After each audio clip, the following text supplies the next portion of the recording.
Bonjour et bienvenue dans l'Afroécologiste, le podcast qui parle d'écologie et de véganisme d'un point de vue décolonial. Aujourd'hui, afin d'inaugurer une première série de portraits de véganes noirs, j'ai le plaisir d'accueillir Lilika, pâtissière, youtubeuse, instagrammeuse. On ne la présente plus pour les véganes noirs français, mais tout de même, Lily, je te laisse te présenter. Est-ce que tu peux nous expliquer un peu qui tu es, à quoi tu t'identifies, qu'est-ce que tu fais dans la vie? Mmh. Donc je me présente, je m'appelle, Lily, j'ai 30 ans, je suis donc une femme noire et je suis aussi, végane. Donc actuellement, je suis en formation pour faire de la pâtisserie végétale et sans gluten, donc ça fait pas partie de ma formation, mais c'est mon objectif et j'aimerais pouvoir proposer des pâtisseries végétales et sans gluten et aussi des chocolats. Voilà. Ouais, écoute, très bien. Et du coup, on va peut-être commencer par le commencement dans ton cheminement pour devenir végane. Comment décrirais-tu la famille dans laquelle tu as grandi et Mmh. leur sensibilité par rapport aux questions d'éthique animale, d'écologie? Alors, à mon niveau, j'ai grandi dans une famille où mon père a été végétalien, pendant 20 ans quand il était au Cameroun. Donc c'est quelque chose qui était pas inconnu, on va dire, dans la famille. Donc, c'est quelque chose qui a été, bien reçu quand j'ai commencé à me lancer dans la petite partie, on va dire, sans viande, grosso modo avec des grandes lignes. Hem Après, ça a pas forcément été bien reçu par tout le monde, parce qu'autant mon père avait été anciennement végétalien, autant c'était pas forcément dans l'esprit de ma mère personnellement. Mais dans tous les cas, ça restait quand même assez ouvert. J'ai pas eu de pression, j'ai pas eu de problème particulier et puis au final, avec le temps, parce que c'était vraiment une question de temps, parce qu'on me prenait pas forcément au sérieux. Je pense que quand on a, 12 ans ou 16 ans ou quand on est ado et qu'on annonce à ses parents qu'on veut changer d'alimentation, avec des motivations politiques ou pas, on n'est pas forcément pris au sérieux, donc c'est le temps qui a permis en fait, d'asseoir ma motivation et donc maintenant j'ai plus aucun problème. OK, donc tu as dit 12 ans, 16 ans, en fait, c'est extrêmement jeune. Du coup, comment décrirais-tu un peu ta sensibilité à la question animale en grandissant? Ça ressemblait à quoi quand tu étais enfant? Oui, quand j'étais enfant, c'était beaucoup, j'aime beaucoup les animaux, j'ai pas envie d'en manger. Voilà, donc je pense qu'à 12 ans, c'est plus ça. En grandissant, en fait, à 16 ans, quand je m'y suis remise, parce qu'entre 12 et 16 ans, je ne pouvais pas puisque voilà, c'était ma mère qui gérait la partie alimentaire et elle n'était pas du tout d'accord avec ça. À 16 ans, j'ai pu m'émanciper un petit peu, commencer à travailler et donc avoir de l'argent pour acheter ce que je voulais consommer. Et c'était plus au niveau de la santé. Quand j'ai commencé, c'était de la santé parce que j'avais un petit peu oublié la partie j'aime beaucoup les animaux et c'était plus, dans l'optique, bon, bah, voilà, je suis une personne qui est très, très nerveuse, très hyperactive. J'avais regardé un documentaire où justement, on expliquait que les coqs de combat, on leur donnait des graines pour les calmer et de la viande rouge pour les exciter et pour les inciter à combattre et comme je sais que je suis quelqu'un de très, très nerveuse, c'est ce qui m'avait relancée par rapport à ça et j'arrivais pas vraiment à voir un aspect, politique parce que je me disais que c'était un petit peu dissonant de ne pas manger de viande rouge. C'est comme ça que j'ai commencé, avec la viande rouge et le porc, mais à côté manger du poulet. Donc c'est au fur et à mesure, tous les 2 3 ans, je on va dire, j'avais une prise de conscience par rapport à certaines choses, par rapport à certains aliments. Au bout de 3 ans à ne manger, que de la viande blanche, je voyais plus vraiment l'intérêt de ce que je faisais et je me suis dit: «Bon, bah, allez, on va chercher un petit peu plus loin. OK, on va arrêter toutes les viandes». Au fur et à mesure, bon, ben, c'est vrai qu'arrêter de la viande, ça paraît, pertinent, mais du coup, pourquoi est-ce qu'on mange du poisson? En sachant qu'il y a aussi, au niveau des élevages, au niveau de la pêche, au niveau de plein de choses, au niveau maritime, c'est pas mieux non plus, donc on va aussi arrêter cette partie-là. Hem, Après, c'était au niveau des produits laitiers, c'est pas forcément très, très bon pour la santé. On a aussi, on se rend pas compte, mais on boit le lait, d'un autre animal et on trouve plus normal de boire le lait d'un autre animal que le nôtre et cetera. Donc à chaque fois, c'était des prises de conscience et je pense que la dernière qui m'a vraiment motivée pour devenir, végane, c'était, la vidéo de Maxime Ginola. C'est Le Jugement, elle est disponible sur YouTube, où en fait on juge, monsieur Carniste devant un tribunal des animaux et c'est vrai qu'avant j'avais pas forcément, c'est un ami qui m'avait présenté ça, hein, j'avais pas forcément fait des recherches vraiment sur ce que c'était que le véganisme ou le végétarisme politique, en tout cas. Hem Et là, je comprenais en fait que le fait de ne pas manger de produits animaux, ça avait des conséquences, hem, au-delà des animaux même, que ça avait une conséquence sur l'écologie, que ça avait une conséquence sur, tout ce qui est système d'oppression, que ça avait des conséquences sur plein d'autres choses et c'est là que je me suis dit: «OK, bon, ben, être végétarienne, c'est pas assez» et l'éthique, antispéciste, l'éthique animaliste, elle est plus proche de moi, en fait et de ce que je cherche de l'éthique de vie que je cherche à avoir que c entre guillemets, «juste» le végétarisme. D'accord. Et alors c'était quand en fait? Parce que tu as dit 12, 16 ans, tu commençais déjà à te questionner par rapport à la santé, mais quand est-ce que tu Mmh. as vraiment commencé à devenir une végane politique et à comprendre les aspects éthiques et écologiques de la question? En 2014, c'était il y a 6 ans. C'était il y a 6 ans, OK. Ouais. Et du coup, quels aspects du véganisme t'ont peut-être le plus accroché au départ? Est-ce que c'était plutôt l'éthique, l'écologie, l'anticapitalisme? Je sais qu'il y a beaucoup de chemins qui permettent d'arriver au véganisme. Mmh mh. Mmh. Je pense que c'était un grand tout, dans le sens où il y avait une partie effectivement, protection animale, une partie aussi, dissonance cognitive. C'est vrai que maintenant quand je me présente en tant que végane, je dis souvent que je suis antispéciste, que même moi en tant qu'antispéciste, inconsciemment, il y a des animaux que je trouve normal de consommer et d'autres que je trouve pas normal de consommer. Je me rends bien compte que c'est pas normal, donc plutôt que de choisir des animaux à manger et à pas manger, ben, je préfère ne pas en manger du tout. Donc c'était ce qui m'avait frappé la première fois. C'était vraiment cet aspect, ben en vérité, il y a pas il devrait pas y avoir de raison de manger un animal et pas un autre et aussi la partie parce que quand je regardais beaucoup de véganes qui en parlaient, la partie, si on est végane, on est forcément antiraciste.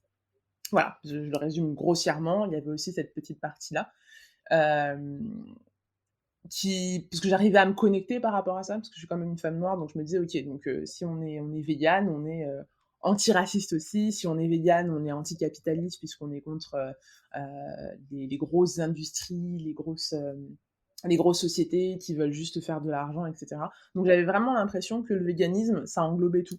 Puisque quand on présente généralement le véganisme, on va dire, que manger, 1 kilo de bœuf, ça on dépense 120 litres, on utilise 120 litres d'eau, alors que pour des végétaux, c'est moins et cetera et cetera. Donc c'est vraiment l'ensemble de tout ça, la partie écologique, la partie, oppression systémique humaine et la partie, animale qui m'avait intéressée. Ça, c'est hyper intéressant parce que du coup, pour toi, en fait, le véganisme, il s'inscrivait directement dans tout un réseau d'oppression, alors que pourtant, quand on regarde un peu le véganisme mainstream ou le véganisme blanc, en fait, on va dire, on va appeler un chat, Clairement. heu, c'est souvent assez raciste et Clairement. assez complètement unilatéral sur la question animale. Et on va revenir à ces questions-là plus tard, mais peut-être juste Mmh. avant, tant qu'on est en train de parler de ta conscientisation, je voulais aussi te demander, est-ce que quand ce moment de ta vie est arrivé, donc il y a 6 ans, et que Ouais. tu as commencé à penser au véganisme, tu as ressenti le besoin de partager ce questionnement autour de toi, Oui. et avec d'autres noirs en particulier? Oui, parce qu'au moment où j'ai appris tout ça, justement, que j'ai eu cette prise de conscience, j'ai eu l'impression qu'on m'avait menti toute ma vie et j'étais hyper frustrée parce que, bon, voilà, je me suis dit, je me suis fait avoir et je voulais vraiment que d'autres personnes, puissent aussi avoir cette prise de conscience et que d'autres personnes puissent se rendre compte que, mais on leur mentait aussi et j'étais entourée, de noirs, de blancs, enfin j'ai un petit peu tout dans mon entourage et je suis tombée enfin, les personnes étaient très compréhensibles, dans le sens où ça ne les dérangeait pas forcément d'en discuter, d'en parler et cetera. Mais il y avait pas forcément l'éveil que j'aurais voulu avoir, ou que j'aurais voulu, provoquer chez les gens et par contre, j'ai une amie qui a eu un éveil, mais d'une autre manière et qui m'a, justement, je pense, qui m'a permis de me rendre compte effectivement que le véganisme mainstream est, à 1200 raciste. Elle m'avait invitée à une conférence qui avait été organisée par, je crois que c'était Françoise Vergès. En tout cas, elle faisait partie des intervenants. Je dirais pas que c'est elle qui l'a Ah! organisée, mais elle faisait partie des intervenants avec, une youtubeuse qui s'appelle Aya Nola, où on parlait d'afroféminisme. Et Mmh. donc elle m'avait dit: «Écoute, c'est à la Sorbonne, si tu n'as rien à faire, viens, on va voir ce que c'est et cetera» et souvent, quand, j'assiste à ce genre d'événement, enfin en tout cas à l'époque, mais c'est toujours le cas maintenant, j'aime bien me renseigner un petit peu sur ce que je vais voir. Donc, afroféminisme, j'avais jamais entendu parler, donc je me dis: «Qu'est-ce que c'est?» Donc je regarde une vidéo de d'Aya, je me dis: «Ah oui, bon, OK, ça a l'air d'être intéressant» et cetera. Et puis au moment où j'arrive à la conférence, que j'entends toutes ces personnes intervenir et toutes ces personnes noires qui ont des parcours à raconter et des expériences de vie à raconter, je me dis: «Wow, OK, d'accord. Donc en fait, le racisme, c'est ça». C'est là que j'ai découvert en fait que le racisme, c'était pas juste: «Oh là là, j'aime pas les noirs, j'aime pas les arabes, les noirs sont des voleurs, je vote FN», enfin, ça a commencé comme ça et je me suis dit: «Ah d'accord, OK. Bon». Heu, du coup, je comprends beaucoup plus pourquoi est-ce que quand je parle de véganisme à des personnes, des personnes racisées, c'est pas forcément qu'elles vont rejeter la chose ou que ça va leur déplaire, mais en tout cas, hem, elles vont pas prendre ça, considérer ça comme une priorité, en fait. C'était ça qui me perturbait parce que justement dans le véganisme mainstream, ce que j'entendais tout le temps de la part des intervenants, c'était la priorité aux animaux, parce que pour toutes les autres oppressions, il y a déjà des personnes, il y a déjà des voix, il y a déjà des personnes qui parlent, donc elles n'ont pas besoin d'être plus mises en avant. Par contre, les animaux, il n'y a personne, donc la priorité aux animaux. Donc quand on va dire à une personne racisée qui subit l'oppression systémique au quotidien, la priorité aux animaux, forcément cette personne, aussi gentille et bien élevée soit-elle, va peut-être renvoyer la gentillesse, mais faire comprendre clairement, bah, en fait, j'ai autre chose à faire, quoi. Bah, ce discours de la priorité, moi, il m'intéresse beaucoup parce qu'il y a vraiment cette idée que, dès qu'on essaye de combattre les oppressions, il faut nécessairement mettre une lutte en premier. Tout à fait. Hem et enfin, je sais que moi, en tant que végane noire également, le véganisme s'inscrit plus, on en avait déjà discuté, il y a quelques jours, dans une perspective vraiment multidimensionnelle. Ça m'aide à comprendre un tout Mmh mh. Mmh mh. et Mmh. je le vois vraiment pas comme une priorité et je pense que beaucoup de véganes noirs ne le voient pas comme une priorité. Mais c'est Tout à fait. intéressant qu'il y ait vraiment ce discours mainstream blanc qui dit, qui presque voudrait effacer les autres oppressions. Tout à fait. Pour ne parler que des animaux, ouais. Et du Mmh. coup, comment toi, ton véganisme, il s'inscrit dans ton questionnement sur les oppressions en général? Alors, quand j'ai pris conscience du fait que je subissais le racisme et que beaucoup d'autres personnes le subissaient aussi, j'ai changé un petit peu mon angle d'attaque, justement, quand on parlait de priorité. Je me suis rendu compte que j'avais pas besoin de faire de priorité et surtout si cette priorité était à mon dépens. Enfin, je voyais pas l'intérêt de mettre les animaux en avant et laisser, ma lutte de côté. Donc, en termes de véganisme et je pense que c'est aussi ça qui m'a poussée à vouloir, entreprendre, heu, je me suis dit que comme je sais faut les chercher, mais il y a des véganes noirs, que ce soit des francophones, que ce soit des anglophones, il y en a plein. Il faut qu'on essaye de se rendre visible. Et tout en essayant de se rendre visible, on essaye, en parlant à nos communautés, de leur faire comprendre qu'elles peuvent devenir véganes, elles peuvent avoir un intérêt pour la cause animale, sans forcément que ça soit à leur détriment, en fait. Donc dans ma vie du quotidien, c'est ce que j'essaye de faire. C'est-à-dire j'essaye au niveau alimentaire, bon, c'est sûr que je suis végétalienne et cetera, mais de prioriser et de communiquer aussi sur, toutes les autres oppressions qui vont exister. Donc ça va être le sexisme, ça va être, le racisme, ça va être l'homophobie, ça va être la transphobie et cetera. Sans forcément l'intégrer au véganisme, mais comme on avait dit la dernière fois, il y a un petit côté, je crois que c'était multidiverse? Ouais, j'utilise le mot multidimensionnel en général. Multidimensionnel, oui, j'y pas du tout. Heu, c'est à peu près l'idée. Je l'utilise plutôt que intersectionnel, oui, parce Ouais. que je et justement, du coup, est-ce que toi, tu vois des intersections entre la lutte antiraciste et la lutte antispéciste? Je sais que c'est un sujet un peu délicat parce que quand on parle Ouais. d'intersection, les gens entendent comparaison, mais moi je demande plutôt est-ce qu'il y a des intersections ou des échos entre les luttes pour les diverses oppressions, incluant l'antispécisme? Oui, c'est ce que j'avais dit, lors d'une conférence à une demoiselle qui m'avait posé la question. Pour moi, c'est la suprématie blanche, le lien, en fait. Donc je sais pas si on peut parler d'intersection ou quoi que ce soit, mais quand on parle d'oppression, si on est honnête, hein, si on est transparent avec soi-même, on se rend compte que l'origine, c'est la suprématie blanche et c'est le patriarcat pour pas mal de choses, en fait, le capitalisme aussi, et plein d'autres choses comme ça. Donc oui, pour moi, il y a un lien clair. Moi, je suis complètement d'accord avec ça, mais du coup, pour les personnes qui sont pas, familières avec cette idée-là et qui comprendraient pas, en fait, c'est quoi le lien entre manger de la viande et la suprématie blanche? Est-ce que tu peux développer un peu sur cette question? Mmh. Je dirais en fait que, par rapport à la suprématie blanche, parce que des fois quand on parle de véganisme, on aime bien dire en fait, faire un lien entre le racisme et enfin, en parlant d'esclavage et en parlant du traitement des animaux. Et en fait, c'est très difficile de réussir à faire, un lien entre les 2 sans glisser du mauvais côté. Et quand je parle de suprématie blanche, je parle en fait du traitement des animaux humains ou des animaux non humains. Quand on parle d'esclavage, clairement, il y avait une partie financière, hein, il y avait un intérêt à la traite négrière pour pouvoir permettre en fait à une société d'être créée. Quand on prend l'exemple du film 13th, qui est disponible sur Netflix, on se rend bien compte qu'on a trouvé le moyen de continuer à avoir des Noirs en tant qu'esclaves pour pouvoir reconstruire tout un pays qui n'avait plus d'argent, mais il fallait le faire gratuitement. Donc on s'est servi des Noirs.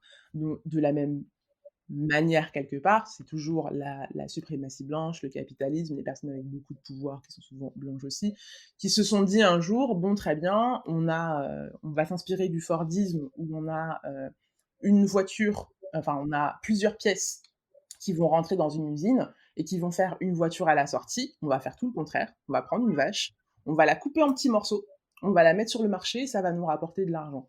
Donc c'est ça, c'est ce lien-là que moi je fais entre les deux, c'est-à-dire qu'à l'origine, c'est toujours les mêmes personnes qui ont les petites mains en fait et toujours les mêmes personnes en dessous qui sont les petits pantins et qu'on utilise. Ouais, ouais, c'est un peu comme ça que je le vois aussi. Je dirais c'est, il y a eu cette hiérarchisation entre les êtres qui s'est fait particulièrement après l'esclavage où Ouais. on est plus ou moins inférieur, mais on est toujours inférieur et Mmh. les façons dont on est exploité sont très similaires. Je suis assez d'accord avec ça et du coup pour toi, à quoi ça ressemblerait un véganisme multidimensionnel?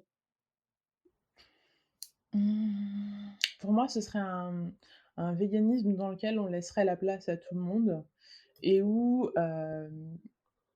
oui, c'est ça, où chacun pourrait avoir son espace vital. Parce que je pense sincèrement que si on veut, pouvoir avoir un véganisme, qui ne serait pas, comment est-ce que je pourrais dire ça? Alors c'est multidimensionnel, hein, c'est ça.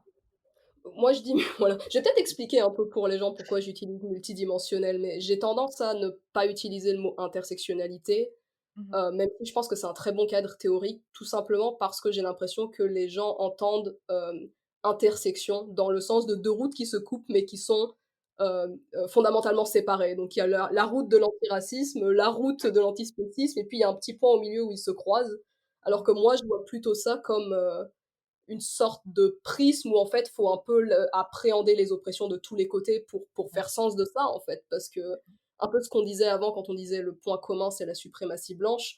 Moi, ce que je veux dire par là, c'est que euh, toutes les oppressions sont un système de justification pour permettre une exploitation. Tout à fait. On a créé le racisme pour justifier l'exploitation des Noirs, parce qu'en fait, si on ne justifie pas l'exploitation des Noirs, Mmh. n'importe qui voit que c'est inhumain. Mais Bien si sûr, vous justifiez que les noirs sont inférieurs, alors ça fait sens. bien sûr. Et le point commun, en fait, ne vient pas d'une comparaison entre les femmes, les noirs, les animaux, mais bien de il y a plusieurs systèmes de justification d'exploitation qui ont été créés par les mêmes groupes. Et ça veut pas nécessairement dire, parce que je pense que c'est là que beaucoup de gens comprennent pas, ça ne veut pas nécessairement dire qu'il n'y avait pas d'exploitation avant. Ça veut dire que ça ne faisait pas partie de ce gigantesque système d'infériorisation et d'objectivation de certains êtres Mmh mh. qui est arrivé avec le capitalisme, Tout à fait. si ça fait un peu plus sens. Donc c'est pour ça que j'utilise multidimensionnel plutôt que intersectionnel. C'est plus parce que c'est mal compris. Ouais, Euh, ouais. voilà.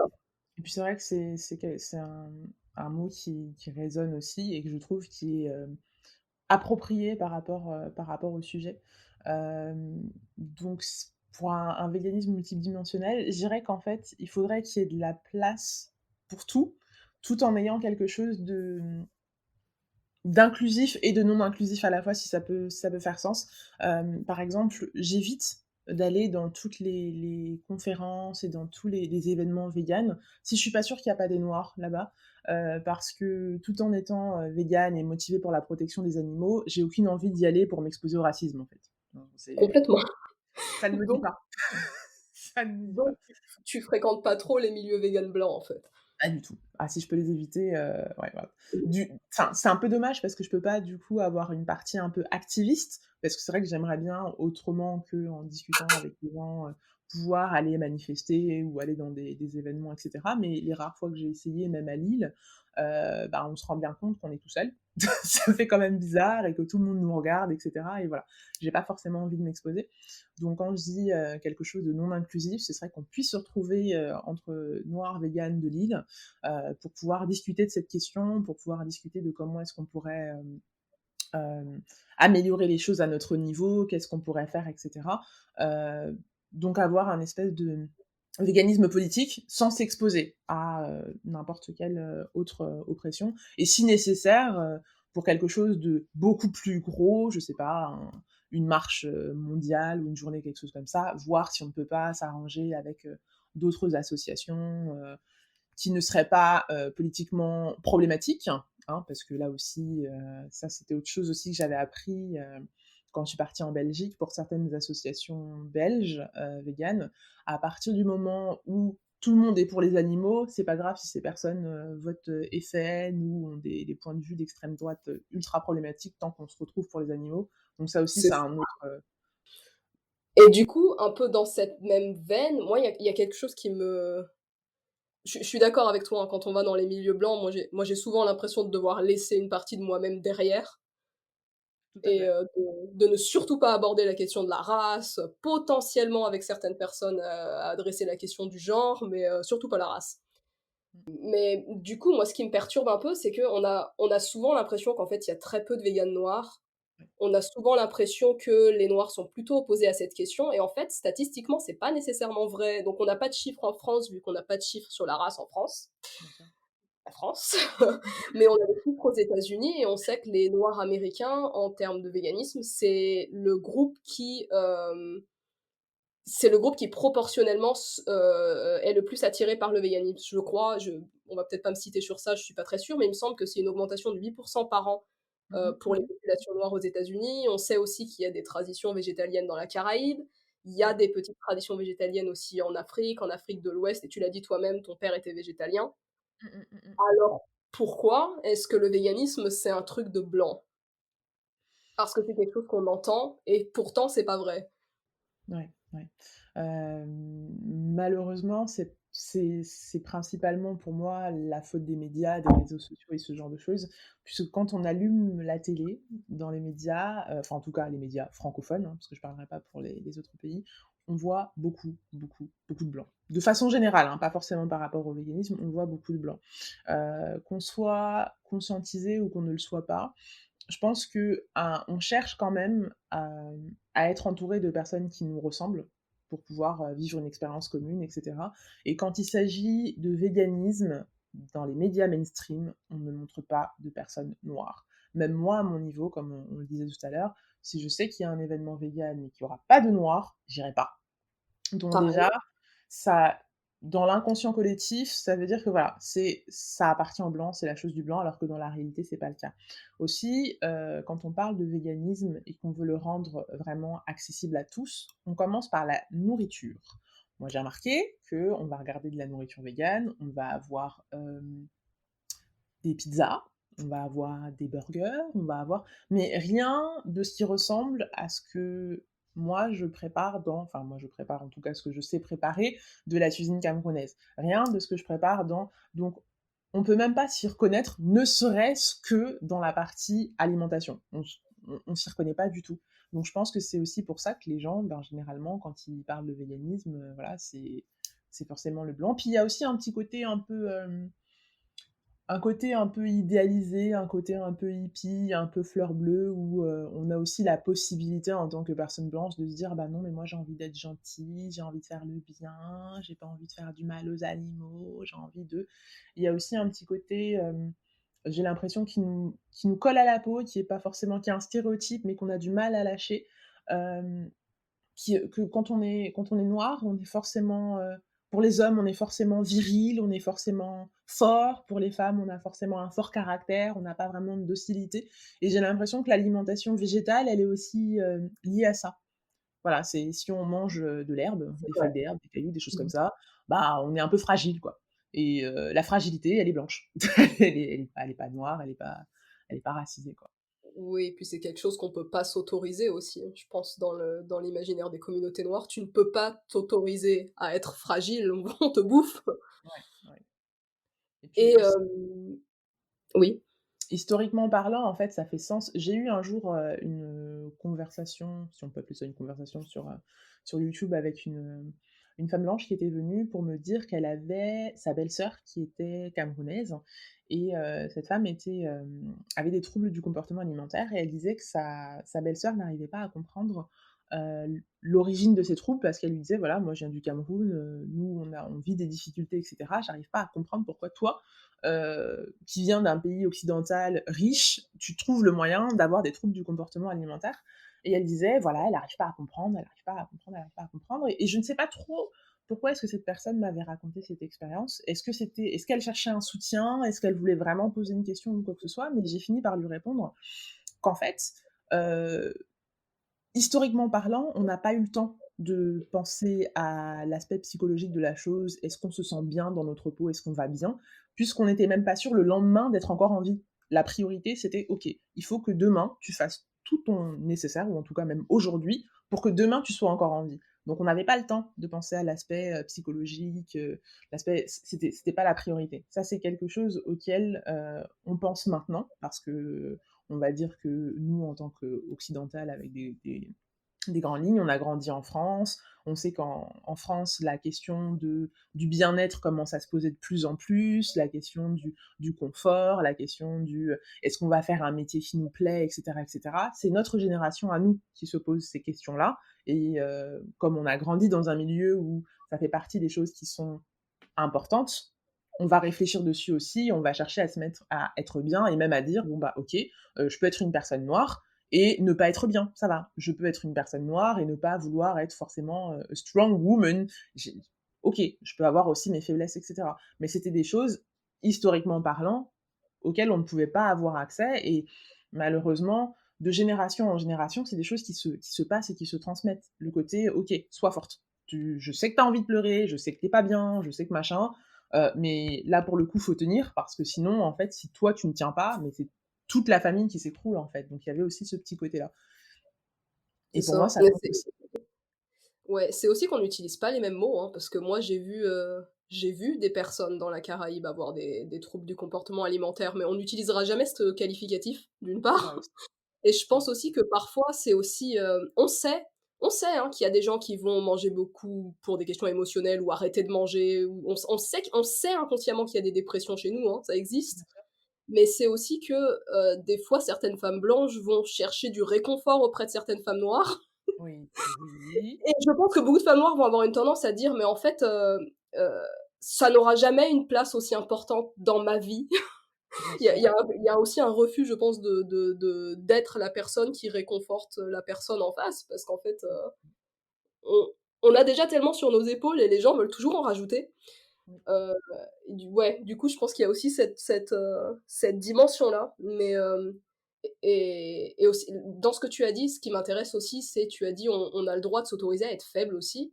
Je mmh, suis d'accord, mais aussi, pourquoi est-ce qu'on associe un peu le véganisme et la faiblesse? Parce que c'est vraiment quelque chose que j'aimerais déconstruire.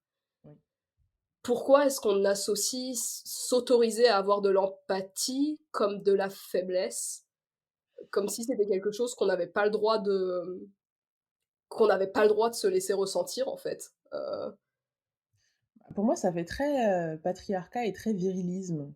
C'est-à-dire Oui. que voilà, si on veut être, fort, il faut manger de la viande. Il faut être un On veut avoir du muscle, on veut avoir de la chair, on veut avoir de la force, il faut manger de la viande. Voilà, c'est, on va, et là, c'est très intéressant, on va s'animaliser. Voilà, on veut ressembler au lion, qui est dans la jungle et pas à la petite, au petit zèbre qui gambade là, et voilà. Donc le zèbre, il est faible par rapport au lion et lui, il mange de l'herbe. Donc en fait, la question c'est: comment s'intéresser à l'éthique animale quand on est soi-même animalisé, en fait, Mmh mh. Mmh mh. en quelque sorte? Et alors du coup, à quoi ressemble pour toi le véganisme dans le monde noir francophone, là, maintenant? De ce que tu observes, des gens que tu as rencontrés, collaboré avec, Mmh peut-être? mh. Alors, pour les personnes que je suis, avec qui je suis en contact, là, ça va être un véganisme justement qui va, être plus proche de nous, plus proche de ce qui nous ressemble. Par exemple, quand on regarde, Mangeuse d'herbe, elle va faire beaucoup de bauxite, beaucoup de choses comme ça, donc ça va passer d'abord par la cuisine, parce que c'est quand même quelque chose qui est important pour nous en tant qu'immigrés ou bien descendants d'immigrés, on dit généralement afro-descendants, c'est-à-dire que nos parents, pour nous transmettre, notre culture, ça passait par 2 moyens, ça passait par la langue, par la transmission de la langue et par la cuisine, par la transmission Mmh. des plats, des choses comme ça. Donc la priorité qu'on va faire, ça va être par rapport à l'alimentation.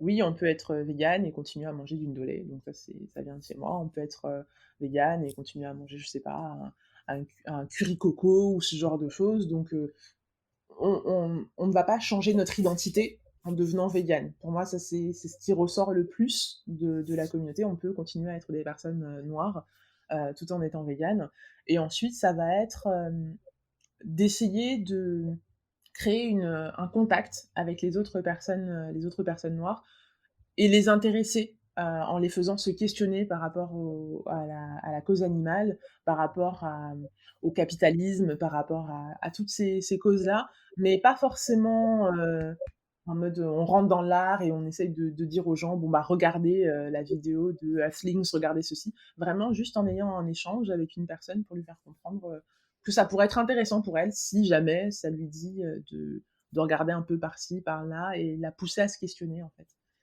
par l'exemple. C'est c'est très intéressant ce que tu as dit sur, la nourriture et la migration, parce que tout à l'heure quand on parlait de le véganisme, c'est un truc de blanc parce qu'on voit que des pizzas, que des plats occidentaux. Mmh.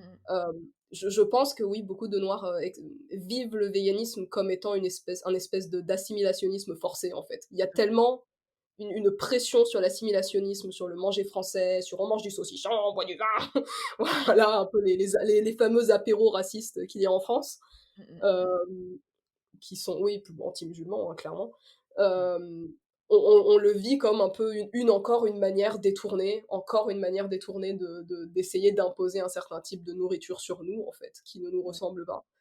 Donc du coup, moi, ce que j'entends, c'est que, tu as un peu adapté ta communication végane, pour les noirs en axant beaucoup sur la nourriture et un peu ce qu'a fait Mangeuse d'herbe également. D'ailleurs, suivez-la, Ouais. elle est géniale. Ouais. Hem Et comment encore est-ce que tu as adapté ta communication, du coup, par rapport à ta communauté? La façon dont j'échange avec les gens, quand tu me demandais tout à l'heure comment est-ce que je m'identifiais et cetera, je m'identifie comme une femme noire et aussi comme une végane, mais c'est pas le truc que je vais brandir en premier. Quand j'échange avec les gens et en particulier avec la communauté noire, si je peux éviter de leur dire que je suis végane, bah, je le fais pas. Enfin, je préfère pas. Maintenant, si je suis dans un contexte où je dois le dire parce que je sais pas, voilà, on est à une réception et finalement j'ai que des légumes dans mon assiette, est-ce que tu es malade? Est-ce que ceci? Bah, voilà, je mange pas de viande et on établit un dialogue et très généralement, ben, ils sont très étonnés parce que soit je suis la première végane qu'ils rencontrent, soit je suis la première végane noire qu'ils rencontrent. Mmh mh. Hem Et puis au final, on commence à discuter et souvent, les premières choses dont ils me parlent, c'est des violences que les animaux vont subir. Voilà, j'ai vu, telle vidéo des abattoirs, j'ai vu tel machin bidule, et soit je vais avoir des gens qui vont me dire, «Bah, écoute, moi j'ai grandi là-dedans et ça me fait rien du tout». Soit, je vais avoir des gens qui vont me dire: «Bon, bah, franchement, je trouve ça horrible, mais ça va pas c'est pas ça qui va me faire changer mon alimentation». Donc et ça, personnellement, je trouve ça dommage pas par rapport à cette réaction-là, mais par rapport au fait justement que on résume le véganisme à cette, violence animale de vidéos d'abattoirs, de machins, de trucs et cetera, alors que c'est pas forcément que ça. Et quand j'échange avec des personnes noires généralement, je vais plutôt les pousser au questionnement, c'est-à-dire parce qu'on évoque, aussi la partie santé, la partie, bon comment tu fais pour ton calcium, comment tu fais pour tes protéines et cetera et c'est plutôt là que je vais axer puisque pour moi, pour atteindre une personne de façon générale, quand on a une discussion avec elle, un argumentaire ou quoi que ce soit, il faut que dans la discussion, la personne se reconnaisse. Il faut qu'elle ça lui évoque quelque chose, sinon ça ne sert à rien et ça va pas l'intéresser. Et quand on me parle beaucoup de la partie calcium, protéines, santé, et cetera, je demande souvent aux gens: «OK, d'accord, tu t'inquiètes pour mes protéines, mais comment est-ce que toi, tu sais, que tu as ton apport en protéines?» «Bon, bah, parce que je mange de la viande». «Oui, c'est super, mais est-ce que déjà, est-ce que tu sais ce que c'est qu'une protéine? Est-ce que tu sais comment est-ce qu'on sait, hem, combien de protéines on a besoin par jour? Est-ce que tu sais pareil pour le calcium? Est-ce que tu sais ceci? Est-ce que tu sais cela?» et cetera. Et ce que tu sais, comment tu le sais? Et généralement, ça pousse les gens à la réflexion et ils se rendent compte que bon, bah, oui, effectivement, il y a plein de choses que je ne connais pas, il y a plein de choses que je ne sais pas, il y a plein de choses que et ben, pour moi, c'est comme ça que je les atteins. Juste, OK, alors on vit dans un monde où, tous les jours, on nous matraque d'informations et dans ces informations, il y a beaucoup de désinformation. Du coup, je t'invite, toi, à faire tes propres recherches pour voir, en fait, qu'est-ce qui est vrai dans ce que tu as appris, dans ce qu'on t'a appris et de la façon dont tu t'es construit au niveau alimentaire et cetera et qu'est-ce qui est faux? Et si dans ce qui est, vrai, il y a du vrai, bon, bah, tant mieux. S'il y a du faux, ça te dit pas de creuser justement pour voir en fait, pour découvrir des petites vérités, des petits machins, par exemple avec le lait, comment est-ce qu'on a imposé le lait? Comment est-ce qu'on est arrivé à avoir, une vache coupée en petits morceaux, pardon, dans les magasins ou ce genre de choses et là, par contre, ça intéresse les gens. Là, ils ont des questions à poser. Je me souviens d'un jour où, j'étais avec ma sœur, on avait fait une petite, après-midi pizza avec, des amis à elle et au final, on a parlé de véganisme pendant 3 heures. Mais vraiment littéralement pendant 3 heures. Parce que ça les intéressait, parce qu'ils étaient curieux, parce que ceci. Alors je pense vraiment pas que dans la soirée, ils se sont dit: «Allez, je vais devenir végane aujourd'hui», mais je suis sûre que dans peut-être 1 an, 2 ans, 3 ans, ça va résonner avec, Mmh. l'actualité, avec plein de choses et ils vont se dire: «Bon, bah, pourquoi est-ce que je testerais pas?» D'accord. Donc toi, ta stratégie, c'est vraiment donner un petit coup de pouce intellectuel, en fait, pour mettre les gens peut-être sur une piste qui va se Mmh. développer plus tard en ouais, c'est un peu comme ça que je suis aussi. C'est un peu ce qu'on fait maintenant, en fait, hein. Ouais, On présente juste une petite conversation et puis on laisse les gens y arriver d'eux-mêmes ou ouais. d'elles-mêmes. Mmh mh. Et alors, est-ce que toi, puisque toi tu es sur YouTube et sur Instagram un peu et que tu vois un peu, ce qui est fait sur internet, est-ce que tu vois des différences entre le véganisme noir dans le monde francophone et le véganisme noir dans le monde anglophone? Bonne question. Je dirais qu'en termes hem, de possibilités de réunion et de possibilités de création d'événements, c'est différent. J'ai l'impression que dans le milieu anglophone, c'est beaucoup plus facile de créer des événements, de créer des thématiques et de se réunir, par rapport à quelque chose qu'en France. Quand je regarde, par exemple, ce qui s'est passé avec Moissy quand ils ont voulu faire leur festival, il y a plusieurs années et que, la maire de Paris s'y est mise et cetera, C'est ça. je me dis: «C'est pas pareil». Se réunir, en tant que végane, noire en France, c'est beaucoup plus difficile qu'aux États-Unis pour moi et pareil pour communiquer parce qu'il y a toujours cette histoire de sensiblerie, hein. Il faut pas froisser les égos de Mmh. certaines personnes, il faut pas ceci, il faut pas cela. Donc j'ai l'impression que si on le fait, on a un niveau où on doit être le plus discret possible pour pouvoir être le plus confortable possible et je vois pas forcément ça du côté anglophone. Après je me trompe peut-être, mais Non, non, tu as raison, hein, et pour les personnes peut-être qui écoutent et qui sont pas françaises, oui, la France a une politique très, je ne vois pas les couleurs à un niveau officiel, donc on n'est pas censé se réunir entre personnes d'une certaine couleur, c'est considéré communautariste pour les ouais, personnes qui sont pas au courant. Moi, j'ai aussi le sentiment qu'il y a beaucoup plus d'écrits, beaucoup plus de choses et de personnalités noires très connues qui sont véganes, hein, Angela Davis, pour ne ouais. pas la nommer. ou Christopher Sebastian, Amy Louise Harper, donc beaucoup de textes que nous on n'a pas nécessairement, ce qui est étonnant parce qu'en fait, moi je connais beaucoup de noirs véganes. Je suppose toi aussi à ce niveau, Ouais. à ce niveau, maintenant. Hem et du coup, quelle est la place du véganisme dans ta vie aujourd'hui? Donc après avoir fait tout ce cheminement et avoir créé un business autour de ça, quelle est la place du véganisme aujourd'hui et quels sont un peu les projets vers lesquels tu voudrais tendre à l'avenir? Bah, en fait, maintenant que j'y réfléchis, je me rends compte que le véganisme, il prend énormément de place dans ma vie, énormément. Parce que je tends à un métier dans lequel, je souhaite ne pas avoir à utiliser de produits animaux dans la vie de tous les jours. J'aimerais avoir aussi, une, une entreprise dans laquelle j'aimerais recruter des personnes noires, des stagiaires, noirs, voilà. Être en fait une représentation. Voilà. Que ce soit en termes de véganisme ou en termes de personnes noires représentées, c'est vraiment mon objectif. C'est que on soit partout et sur tous les champs. Hem, oui, j'ai des amis dans la bijouterie, j'ai des amis et en fait, c'est vraiment ça, c'est se créer un espèce de réseau où, si possible, on n'aurait plus besoin en fait d'aller à gauche et à droite. Bon, bah, voilà, j'ai envie d'avoir, heu, un bijou, un bijou qui soit personnalisé ou pas, bah, je préférerais aller chez Delphine, de Caro Cœur à Bijoux qui va créer le bijou elle-même. Si j'ai envie de maquillage, je préférerais aller chez Lykia. Si j'ai envie de produits pour les cheveux, je vais aller chez Kelly, des Secrets de Loli ou ce genre de choses. C'est vraiment se créer un réseau d'entraide et de soutien où on pourrait faire des choses ensemble et travailler ensemble. C'est vraiment ça mon objectif. Et oui, le véganisme, il occupe une grande part dans ma vie parce que, bon, bah, chez moi, il y a pas de viande, il y a pas de choses comme ça, et cetera. Dans le métier que je veux faire, c'est la même chose. Les personnes avec qui j'interagis et avec qui je travaille, bah, c'est un peu pareil. On va dire, quand je regarde, Kelly, elle est pas forcément végane, mais dans ses produits, c'est vegan friendly ou ce genre de choses, en fait. Donc oui, c'est une grosse part de ma vie, en fait. Il est vraiment super intéressant ce mélange un peu entre, black business et véganisme. On promeut à la fois les entreprises noires, les petites entreprises noires et le véganisme. Et du coup, tout à l'heure, tu avais un peu parlé de ça. Si j'ai bien compris, en fait, tu as été végane avant de t'intéresser à d'autres types d'oppression, donc ça t'a un peu Oui, amené là. Si oui. j'ai bien compris, dis-moi si j'invente. Non. Et est-ce que tu es encore en train de te développer sur les autres oppressions et quelle place ça occupera également dans le projet plus futur?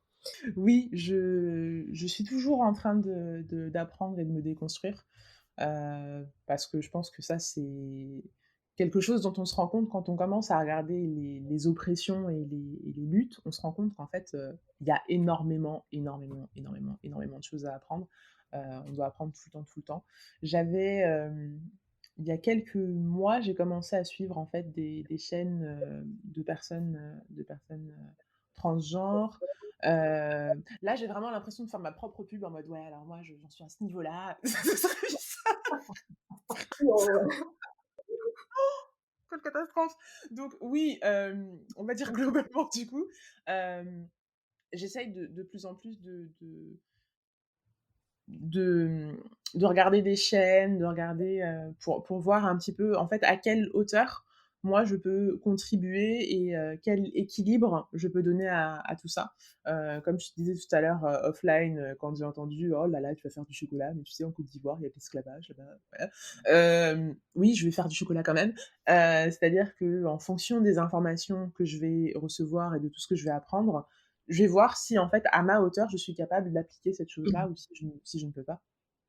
D'accord, donc c'est un process permanent, un processus permanent de se renseigner, adapter. OK, je crois que j'avais une autre question sur ça, j'y reviendrai peut-être plus tard et du coup, est-ce qu'il y a quelque chose que tu, recommanderais à une personne noire qui souhaite s'intéresser à ces questions? Alors par rapport au véganisme, Oui. je lui recommanderais de se rapprocher d'une autre personne noire. Si c'est, le souci, enfin, je m'en suis rendu compte quand, j'ai participé à des événements comme Moissy et cetera, c'est qu'en France, on a beaucoup de personnes noires malheureusement qui ne parlent pas anglais et comme tu l'as dit tout à l'heure, la Mmh, plupart des informations sont en anglais, c'est un comble. tout à C'est fait. triste. Quand je dis c'est un comble, c'est dans le sens où voilà, on n'a pas la possibilité d'aborder la question. Donc ce serait de se rapprocher d'une personne noire francophone, heu, pour pouvoir, savoir comment se où commencer, où chercher et cetera. Parce que je pense que c'est tellement dense et il y a tellement de sujets et il y a tellement de choses à faire, à dire, à voir et cetera, que si on n'a pas quelqu'un à côté qui sur qui se reposer quelque part, ça peut être compliqué, on peut se noyer dans les informations.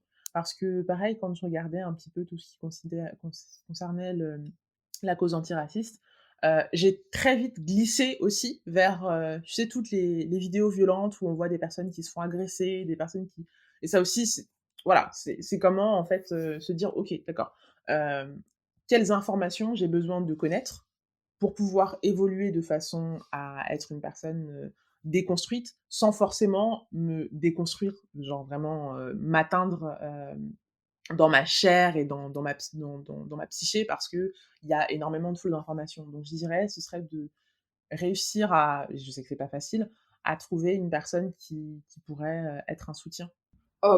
Complètement, là, je te rejoins complètement sur cette question-là. Il y a une pornographie de la violence qui est assez, intense dans beaucoup de milieux, activistes et du coup, toi, comment est-ce que tu te protèges, en fait? Parce que je sais que quand j'essaye de penser beaucoup d'oppression en même temps, il y a aussi ce besoin de prendre soin de moi-même qui arrive à un certain moment où j'ai vraiment besoin de reculer Tout et à de fait. pas me laisser affecter par tout. Mmh Donc, mh. et toi, comment est-ce que tu gères ça? Ça m'intéresse pour rebondir sur ce que tu viens de dire. Alors, ça vaut aussi bien dans les pseudo-débats qu'on peut avoir avec les gens, que ce soit, IRL ou bien que ce soit sur les réseaux sociaux, heu, que sur les justement l'actualité ou les vidéos qui vont passer sur les réseaux sociaux et cetera et cetera. Ça va être de se demander et c'est ce que j'essaie d'appliquer, ça marche pas tous les coups, hein, mais, hem, qu'est-ce qui me coûte le plus? Est-ce que c'est de regarder et de me renseigner sur cette information, ou bien de répondre à cette personne qui n'a rien compris et qui sait pas ce qu'elle fait? Ou bien c'est justement de ne pas regarder, de ne pas répondre et de retourner faire, ce que je voulais dans ma journée? Cette question-là, elle est importante parce que moi, je fais partie de ces gens qui, s'ils font pas quelque chose dans la minute, ça va leur tourner dans la tête pendant une semaine. Genre: «Punaise, j'aurais dû lui dire ça, hein, hein, hein». Donc voilà, là, tout de suite, de quoi est-ce que tu as besoin? Est-ce que tu as besoin de voir cette vidéo? Est-ce que tu as besoin de parler à cette personne? Est-ce que tu voilà. Qu'est-ce qui va te coûter le moins d'énergie? Qu'est-ce qui va être le moins violent pour toi? Et en fonction, justement, bon, bah, si finalement, je me dis que regarder cette vidéo, ça va me mettre mal pendant un mois, bah, je vais pas la regarder, en fait. Je vais pas la regarder. Si je me dis: «Bon, OK, je peux regarder une ou 2 vidéos ou bien je peux regarder un résumé sur internet pour savoir ce qui s'est passé, ça va me mettre mal 5 10 minutes, mais je vais pouvoir continuer dans ma journée, bah, je vais le faire». Si je sais que ça va me mettre très, très mal, je vais pas le faire. Dernièrement, j'avais une amie qui, avait réussi à regrouper toutes, les vidéos de femmes blanches qui s'acharnaient sur des enfants noirs, que ce soit et c'était des jeunes garçons noirs. Elle avait compilé ça, en 11 vidéos. Moi, j'ai vu la première, j'étais énervée pour 1 heure. Donc je me suis dit: «Les 10 autres, je vais pas les regarder. C'est pas la peine. J'ai l'information». Il y a, cette espèce de racisme pseudo, je vais même pas dire poli parce que là, c'est même pas poli, c'est, je justifie mon racisme parce que je me considère comme étant victime d'eux. Voilà. Je sais que ça existe, c'est bon, j'ai l'information. J'ai plus besoin maintenant de regarder des vidéos chaque fois que ça se passe, chaque fois ça machin, ou de relayer ou ce genre de choses. Je sais pas si ça répond à ta question du coup. Ah si, si, complètement, mais et également, c'est aussi cette tendance à relayer des vidéos d'abattoirs dont tu parlais tout à l'heure et quand tu disais le véganisme, c'est pas que ça. Ouais. Marrant parce que moi, des vidéos d'abattoirs, je n'en ai jamais vu. Donc Waouh! je les ai toujours fuies et tu peux vraiment arriver au véganisme sans ça, en fait. Je Oui. sais pas pourquoi les milieux véganes blancs en particulier insistent autant sur ça. Je sais pas comment ça a été pour toi. Enfin, moi, c'était l'inverse de toi, c'est-à-dire que j'ai d'abord été dans des milieux noirs, féministes, queer, heu, Ouais. tout sauf le véganisme Mmh. jusqu'à assez tard Mmh. et pour moi, le véganisme, ce que ça a vraiment apporté dans tous ces questionnements que j'avais sur les systèmes d'oppression, ça va paraître un peu romantique, hein, mais pour moi, il y a vraiment eu un apprentissage de ma propre humanité qui est venu avec ça, Ouais. et qui passe beaucoup plus par une écoute des oppressions silencieuses Mmh. que des vidéos d'abattoirs, en fait. J'essaye de prêter attention maintenant à ce qui se passe autour de moi parce que je sais que mon cerveau est construit d'une certaine manière et que je ne vois plus certaines violences. Il y a Ouais. presque un état d'observation permanente qui est arrivé avec le véganisme, qui était déjà là un peu avant, hein. C'est comme on l'a dit depuis 1 heure, c'est un long processus Oui. de s'intéresser aux oppressions, mais les vidéos de violence sont vraiment pas nécessaires ou ça peut l'être pour certaines personnes peut-être une fois, mais de pareil que toi, j'essaie de les éviter, quelles que Mmh. soient les oppressions d'ailleurs. Je pense qu'en fait, on a cette espèce de culture du choquant, qui fait que les gens, ou en tout cas les véganes blancs, pensent que la priorité, c'est ça. Et c'est pour ça que je disais tout à l'heure, bah, il y a des gens qui vont me dire: «Oui, mais voilà, moi j'ai grandi aux Antilles, on tranchait la tête des poulets, ils couraient tout seuls, enfin, il y avait du sang partout et voilà, j'ai grandi là-dedans, ça m'a rien fait du tout». Donc c'est pas forcément ça le plus important. Moi, je pense sincèrement que quand on a l'idée, ça va. Moi, j'ai regardé le reportage, Earthlings, ça m'a mis mal pendant 6 mois. Vraiment, littéralement, pendant 6 mois, j'étais mal. J'ai eu aussi cette petite période où je me faisais, vraiment, c'était violent, hein, et je sais pas si inconsciemment on fait pas ça pour ne pas laisser tomber. Je sais pas si ça fait sens, mais pour se dire: «OK, donc là, c'est imprégné dans ta mémoire. Sache que si tu recommences à manger des œufs, du lait, ça implique tout ça». Donc je sais pas si c'est en fait se faire violence à soi-même pour se rappeler que, bah, en fait, quand les portes des abattoirs sont fermées, ça ressemble à ça, mais effectivement, c'est pas quelque chose qui est obligatoire. Moi, personnellement, je le déconseillerais parce que ça n'a pour moi, tu pas besoin de voir les images pour savoir ce qui s'y passe, en fait. Il y a Je pas suis d'accord. besoin. Après, il y en a aussi qui aiment bien, et surtout quand il s'agit d'oppression, hem, considérer ça comme des faits anecdotiques. Voilà. Oui, Donc on a des dépolitiser l'acte, voilà, ouais. voilà.